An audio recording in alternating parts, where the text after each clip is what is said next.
All right, y'all. So we're continuing talking about religious freedom in this first Thanksgiving, or as we call it a lot of times, Indigenous Peoples Day, right? So again, during that winter of 1620 in Massachusetts Bay Colony, a lot of those white Europeans were not able to make enough food. They didn't know how to make food in that particular soil in that area. So a lot of them were getting sick and dying. And so there's some primary sources, or like people who were there, that wrote that there were Native Americans that helped them be able to grow food, find food, all of those things, excuse me. So according to the European colonizers, they were just so happy to have this food and the help that they invited the indigenous people, the Native Americans, to share and have a meal together. Again, we don't know if that is 100% accurate, 100% correct, because it's only from the perspective of the English colonizers, right? There are fewer written records from, or primary sources from, the indigenous people at that time. However, indigenous people today, 2023, they will tell you that it's more respectful to celebrate Indigenous Peoples Day because, again, their folks were enslaved, their ancestors were murdered, they were killed, they were, a lot of physical violence against them. They died from horrible diseases that the European colonizers brought over. So again, Indigenous Peoples Day is to kind of acknowledge and educate and to make sure we celebrate the Indigenous people that are here in the United States, and remembering that their ancestors were here for thousands, tens of thousands of years before the English colonizers.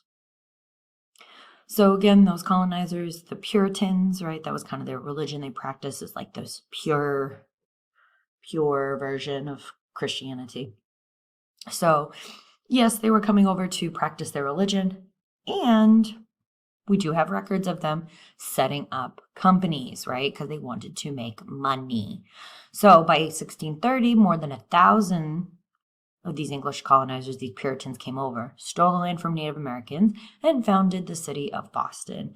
And that continues to have the name Boston today. So that's kind of the history of the beginnings of Boston.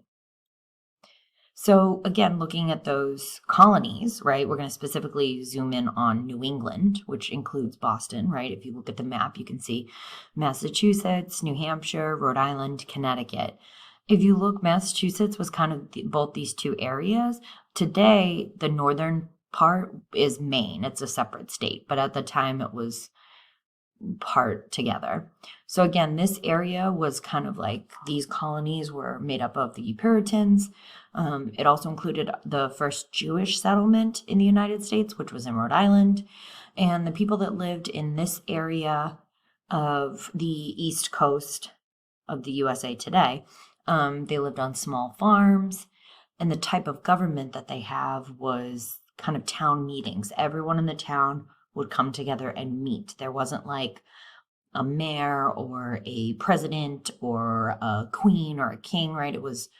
The idea was everyone met together. And then you got the middle colonies now. So we're moving down a little bit south from New England. So including New York, Pennsylvania, New Jersey, Delaware, right? And this was mostly Dutch colonists, so people from Holland, right?